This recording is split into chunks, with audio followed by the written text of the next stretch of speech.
अच्छा जी, कुछ जहीर इस्लाम साहब हैं जी। हेलो। हेलो हालिद भाई, कैसे हैं आप? आवाज़ आ बस रही है? ठीक ठाक, आप कैसे हैं जी? अच्छा, मैं भी ठीक हूँ। अच्छा, ये हालिद भाई, आपकी जो भी बहस हो रही थी ना, वो चांद वाली, मैं ज़्यादा उसको बढ़ाना नहीं चाहता क्योंकि मैं अभी बिलीव नहीं करता ऐसी बातों पे। लेकिन उसका एक बिल्कुल क्लियर रेफरेंस है, जो शाहिद मसूद की जो एंड ऑफ टाइम बुक थी ना, उसके अंदर पूरा कोड नंबर है उस बुक का, जो लंदन में। अच्छा। जी, तो उसको आप देख लीजिएगा। उसमें एंड ऑफ टाइम में आई थिंक शक्के कमर का एक वो था, वो था, क्या कहते हैं, कॉलम था। उसमें उसमें ये लिखा हुआ था, पूरा कोड नंबर एक, मुझे अभी तक अच्छा याद यार, है। मुझे आप एक बात बताएं, क्या हदीस पढ़ने के बाद कोई ये बात नहीं लिख सकता अपनी किताब में कि हाँ भाई शक कमर हुआ था? नहीं हम नहीं, मैं तो वो कह ही नहीं रहा था क्योंकि मैं बिलीव नहीं करता, लेकिन मैं कह रहा था कि मतलब रेफरेंस की बात कर रहा था कि मैं वो वही मैं रेफरेंस आपको एक। एक बात बता रहा हूँ ना, मैं आपको भी एक सिंपल सी एग्जांपल देता हूँ, क्योंकि मैं आजकल इस्लाम की हिस्ट्री के हवाले से बहुत कुछ पढ़ता हूँ। ठीक है। जी जैसे जंग यरमूक और कादसिया कभी नहीं हुई। ठीक है। जंग यरमूक और कादसिया जिस वक्त मुसलमान कहते हैं ना, ठीक है, 634 से 36 के दरमियान जंग यरमूक जी। हो रही है। ठीक है। उस वक्त ये कहते हैं कि जंग यरमूक हुई। ठीक है। 5 लाख रोमी फौजी था उसके अंदर। लेकिन रोमियो का कोई डॉक्यूमेंटेशन नहीं है उसकी। किसी के यरूशलेम में कोई डॉक्यूमेंटेशन नहीं है। रोमी बाइजेंटीन एम्पायर के पास कोई डॉक्यूमेंटेशन नहीं है। सैसनिड एम्पायर के पास कोई डॉक्यूमेंटेशन नहीं है। आर्मीनिया का हिस्टोरियन सेबियस लिख रहा था, उसके पास कोई डॉक्यूमेंटेशन नहीं है। जेकब था एक, जो कि गजा का था, उसके पास कोई नहीं है। फिर एक और 3 4 और हिस्टोरियंस ऐसे, उनमें से किसी ने भी नहीं लिखा कि जंग यरमूक हुई है। ठीक है। और मुसलमान जंग यरमूक का किस्सा लिखते हैं तकरीबन तकरीबन जाके 212 213 में। ठीक है। 180 हिजरी के बाद ये चीजें लिखनी हुई सामने आती है। और 180 हिजरी के बाद क्रिश्चियंस की हिस्ट्री में भी जंग यरमूक का जिक्र आना शुरू हो जाता है। क्यों आना शुरू होता है? उसकी एक बड़ी सिंपल सी वजह है, क्योंकि क्रिश्चियंस हिस्ट्री इनसे सीख रहे थे अब। समझे बात मेरी आप? जी जी। क्योंकि ये थे विक्टर्स। जो जीतता है वो क्या करता है? वो तारीख लिखता है। ये एक रिया, मैनिपुलेट भी करता है। वो मैनिपुलेट भी करता है। अब इन्होंने नई जो तारीख लिखी अपनी इस्लामी तारीख, इन्होंने इनकी तारीख से इंस्पायर होकर क्रिश्चियन भी यही लिखने लगे। तो फिर क्या शक्के कमर की हदीस या दावे से कोई इंस्पायर होकर किसी किताब में कुछ नहीं लिख सकता? हमें अब ये देखना होगा कि वो किताब क्या वाकई शक्के कमर के वक्त की है या नहीं है। तो जी मैं आपको दावे से कहता हूं कि वो नहीं होगी उस वक्त की। वो हो सकता जी। है कि 300 400 500 साल भी पुरानी ना हो उसका मैन्युस्क्रिप्ट। तो फिर मुझे बताएं कि आप कैसे कह सकते हैं और डॉक्टर शाहिद मसूद पे एतबार करेंगे? वो यार चपेड़ा ना मारूं मैं डॉक्टर शाहिद मसूद बात करते हैं, मतलब है, मतलब वो जो बैठा उधर क्यामत के ऊपर लोगों को सीरियस होकर बता रहा है जंगे, वो जी गजवा हिंद होगी, वो भाई गजवा हिंद होगी, भाई तू किधर से लेके आ रहा है बातें? वो लाल टोपी में और शाहिद मसूद में कोई ज्यादा फर्क तो नहीं है। शाहिद मसूद ने एक बार गजवा हिंद का जिक्र किया था, उसके बाद मुंह बंद कर लिया जब उसने देखा ना वो मैंने ये गजवा हिंद वाला प्रोग्राम चला लिया, मैं मशहूर हो गया हूँ। उसके बाद वो जर्नलिस्ट बन गया बस। वो लाल टोपी वाला पागल है, वो अभी तक गजवा हिंद लेके बैठा हुआ है उधर। ठीक है। तो फर्क सिर्फ इतना है कि आपने बेवकूफ कितना बनना है। अगर मैं और आप बेवकूफ बनने को रेडी हैं कि हाँ मोहम्मद ने तोड़ा था चांद 2 टुकड़े किए थे, तो फिर तो जाहिर बात है हमें आर्ग्यूमेंट मिल ही जाएंगे। मगर मसला यह है कि ओकम रेजर जो होता है ना वो इस्तेमाल करना चाहिए। आमतौर पे किसी भी चीज की सबसे सिंपलेस्ट जो एक्सप्लेनेशन होती है ना, वो ही सबसे एक्यूरेट होती है। जी खालिद भाई।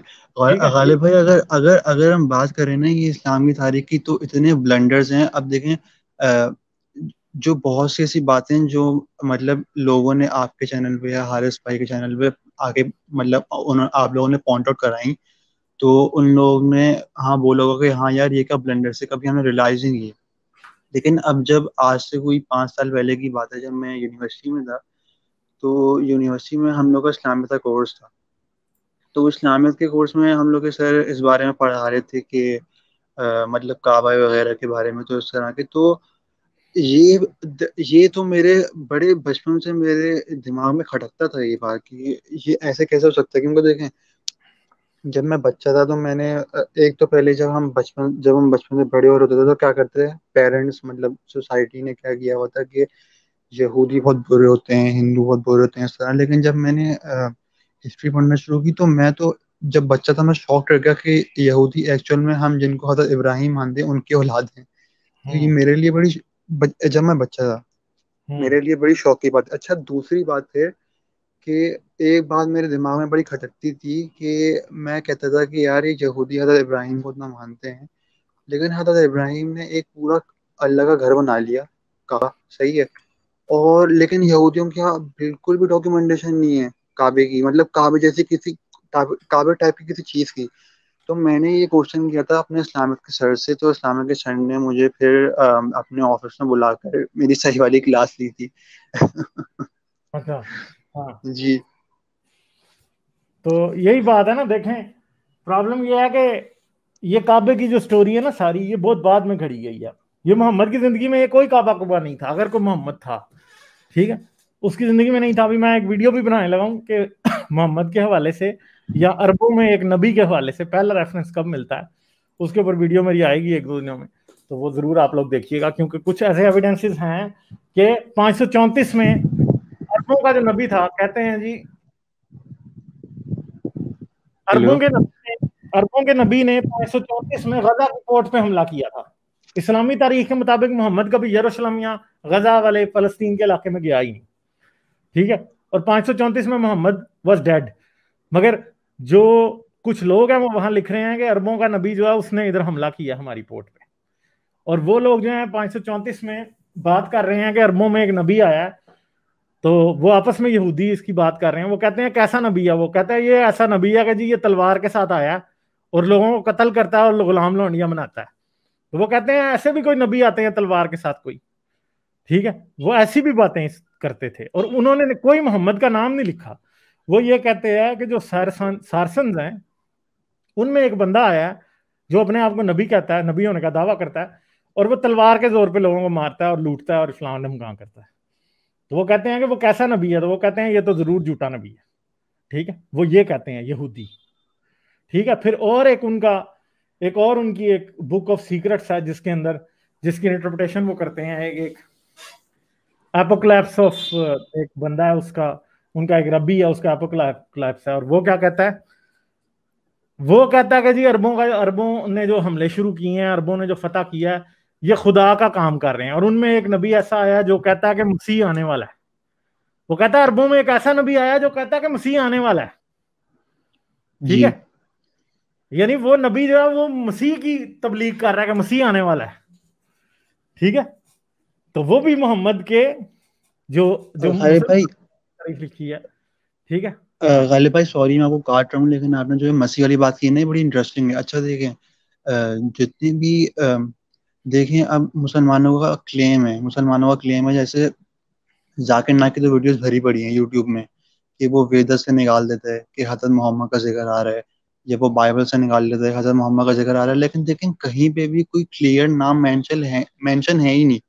अहमद हो, महमूद हो, इस तरह का कोई नाम तक भी मेंशन नहीं है, लेकिन वो किस तरह हर के बार नाम वो मेंशन। अंजील बरनबास का नाम लेता है, और अंजील बरनबास जो है वो ये साबित है कि ये मुसलमानों ने लिखी हुई है। अंजील चलें बरनबास गालिब भाई, लिखी हुई है। अगर देखें मुसलमानों ने लिखी हुई है वो तो बात की बात है, लेकिन जैसे वेदस हो गई, वेदस एक बहुत स्ट्रांग वो है क्योंकि कोई नहीं है, वेदस कोई तो कुछ कोई इंडिया नहीं में। कर रहा है, झूठ बोलता है। नहीं नहीं, मैं कहना ही चाह रहा हूँ कि अब जैसे देखें, मुझे ऐसा लगता है जैसे हर मजहब में, चाहे वो क्रिश्चियन हो या मुसलमान हो या यहूदी हो या हिंदू में भी कोई ना कोई होगा, मुझे नहीं पता, लेकिन हर मजहब में किसी न किसी मसीहा का कॉन्सेप्ट है। और मुझे लगता है कि ये जो जितने मुसलमान अपोलोजिस्ट हैं जो ये करते हैं दूसरों के किताबों से निकाल के कि ये देखें हजरत मोहम्मद का जिक्र है, वो एक्चुअल में उस मसीहा का जिक्र है, क्योंकि अब जैसे वो एक सिंपल उनके सी अपने बात अपने मसीह हैं। है, मैं अब आपको एक सिंपल सी बात बताता हूँ। जो उमर का खिताब है ना, उमर का खिताब है अल फारूक। जी। अल फारूक का जो वर्ड है वो सबसे पहले कहाँ सामने आता है? अरमिक में। अरमिक में जो मसाया है, जो यहूदियों का मसानिक जूडाइज्म में जो मसाया यहूदियों का, उसका जो लकब है वो अल फारूक है। अल फारूक का मतलब है रिडीमर। उर्दू में जिसको कह सकते हैं निजात दहिंदा, उर्दू में कहते हैं जो निजात देगा किसी को, रिडीमर उसका मतलब है। तो अब जो मुसलमानों का ट्रेडिशन है उसमें उमर का नाम अल फारूक है, ठीक है, मगर अल फारूक का मतलब इस्लाम में डिफरेंट है और अरबिक में डिफरेंट है। और बात यह है कि उमर से मुतल्लिक और यहूदियों की और उमर की बातों के मुतल्लिक जो है ना, वो वो क्या करती है, वो क्या है, उमर से मुतल्लिक बड़े ट्रेडिशन है। जैसे उमर ऊंट पे सवार होता है जब वो पहुंचता है यरूशलेम, जी और यरूशलेम की चाबियां जो हैं वो यहूदी उनको देते हैं, उमर को कहते हैं जी हम अपने हाथ से देंगे, ठीक है। तो बेसिकली जो यहूदी थे ना उस टाइम के, वो बेसिकली ये जो रिलीजन था ना पहले जिसका बाद में इस्लाम बना है, उसका नाम जी। था हगारिज्म। हगारिज्म। हाँ, और ये जो लोग थे ना जिनको जो जो फतह कर रहे थे उन इलाकों को, उन्हें मुहाजिरीन कहा जाता था। मगर ये हिजरत वो वाली नहीं थी मक्के से मदीने वाली, ये हिजरत वो थी जो कि ये दश्त से निकले, यानी इन इलाकों से ये फलस्तीन के इलाके की तरफ जा रहे थे। ये हिजरत ये वाली हिजरत थी, ये हिजरत नहीं थी जो ये कहते हैं, ठीक है। तो जब उमर उधर आया तो उमर ने यहूदियों को, जब मुसलमानों ने कहते हैं फतह किया इस्लामी तारीख के मुताबिक भी, तो इन्होंने, उमर ने और उमर के जो लोग थे साथ, उन्होंने इजाजत दी थी यहूदियों को यरूशलेम में दाखिल होने की, क्योंकि जो हराकलस था या उससे पहले जो बाइजेंटाइन एम्पायर थी उसमें यहूदियों को यरूशलेम शहर में दाखिल होने की इजाजत ही नहीं थी, ठीक है जी। जी इजाजत ही नहीं थी, वो सिर्फ साल में एक दिन मातम करने यरूशलेम में जाते थे बस, और उनको अपना टेंपल भी बनाने की इजाजत नहीं थी। तो जब इन्होंने फतह कर लिया तो यहूदी ये समझ रहे थे कि ये अब हमें इजाजत दे देंगे हमारा टेंपल दोबारा बनाने की। और फिर उमर से बड़ी वो भी है साबित, एक और हदीस है उसमें यह है कि उमर जाता है तो उमर को वो जो है ना टेंपल माउंट पे लेके जाते हैं, ठीक है। तो जी एक यहूदी होता है, उमर उसको कहता है, वो उमर को कहता है कि जी यहाँ पे तू जो है ना खुदा का घर बना, एक पत्थर है, ये वो पत्थर है जिधर जिधर से पता नहीं इब्राहिम का, या जिस पे इब्राहिम ने इसहाक को ज़बह किया था, ठीक है। वो ये कहता है कि ये वो पत्थर है। तो वो इसे कहता है कि इस पत्थर को इस तरह से राखी, जो इस्लामिक ट्रेडिशन में है कि ये पत्थर जो है वो तेरी बनाई हुई मस्जिद और मक्का के दरमियान आ जाए, ठीक है। मगर जी उमर कहता है कि तुरे से अभी तक यहूदियत नहीं निकली। तो उमर जो है उस पत्थर के नॉर्थ के बजाय उस पत्थर के साउथ में मस्जिद बनाता है। मगर बाद में अब्दुल मलिक क्या करता है, उस पत्थर के गिर्द एक जो है ना ऑक्टागोनल शेप की, यानी जिसकी 8 साइड्स होती हैं, वो इमारत बनाता है, जिस इमारत को द डोम ऑफ रॉक कहा जाता है, ठीक है। तो ये चीज है। तो असल में जो शुरू में हगारिज्म था वो बेसिकली मिसानिक जूडाइज्म की ही एक किस्म थी। तो क्योंकि जब मोहम्मद आता है तो जो यहूदियों ने उसके बारे में लिखा है, जो नबी आया उनका सैरसन्स का, वो उनके बारे में अरब अरब का भी लफ्ज इस्तेमाल नहीं करते, सैरसन का लफ्ज इस्तेमाल करते हैं। वो कहते हैं जो उनका नबी आया वो कहता है कि जन्नत की कुंजियां मेरे पास हैं, जन्नत की चाबी मेरे पास है। और जन्नत की चाबी मोहम्मद के पास होने का जिक्र हमें इस्लामिक ट्रेडिशन में भी मिलता है, ठीक है। जी तो फिर वो कहता है कि जन्नत की चाबी उसके पास है और वो मसीह का आने का ऐलान कर रहा है। और फिर जो कि मसानिक जूडाइज्म में एक और बंदे की बात आती है, मतलब मसीह के बारे में बात आती है, रिडीमर का वर्ड या अल फारूक का वर्ड। तो ये इवन के ये स्पेकुलेशन होती है हिस्टोरियंस के दरमियान कि उमर का जो नाम है वो यहूदियों ने फारूक दिया था, अल फारूक उसको, कि इसने हमें निजात दिलाई है किससे, उस बाइजेंटाइन एम्पायर की हुकूमत से जो हमें यरूशलेम में दाखिल भी नहीं होने देती थी।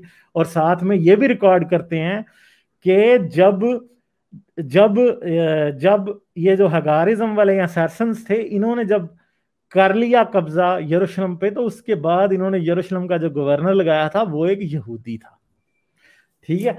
तो असल में उस टाइम ये यहूदियों के साथ इनकी बड़ी अच्छी दोस्ती थी, जो भी उस टाइम का वक्त था उस वक्त, ठीक है। तो जी ये सिचुएशन है। अब ये नहीं पता कि वाकई जिस प्रॉफिट के आने की वो बात कर रहे हैं वो प्रॉफिट वाकई मोहम्मद था, उसका नाम भी मोहम्मद था कि नहीं, क्योंकि ये भी आगे बहुत लंबी चौड़ी स्टोरी है, फिर ये सारी मैं आप लोगों को बड़ी जल्दी बताऊंगा। ठीक है, आजकल मैं जी फाइनलाइज कर रहा हूँ जी। इसको। खालिद हाँ भाई, आपकी वो सीरीज चल रही थी ना अंडरस्टैंडिंग मोहम्मद, तो उसकी आपने वो वीडियोस बनाई नहीं थी। हाँ यार, वो मैं थोड़ा बिजी था, मैं बना लूंगा अभी। अब मैं कर रहा जी हूँ काम शुरू, ठीक है। जी। तो जी अच्छा खालिद भाई, 541 अ, लोग देख रहे हैं, 522 लाइक्स हुए हैं भाई। तो लाइक्स बढ़ाओ यार, ये तो कोई अच्छी बात नहीं है यार। गालिब भाई मैंने आपसे एक और वो करना था, देखें जैसे अगली आज थोड़ी बार पूछ लेना यार, 3.5 घंटे जी। मुझे हो गए हैं। अगली बार पूछ लेना, ठीक है, अब टाइम नहीं है अ, ज्यादा। चले चले ठीक है, चले ठीक है। चलें ठीक है, ओके, थैंक यू। ओके।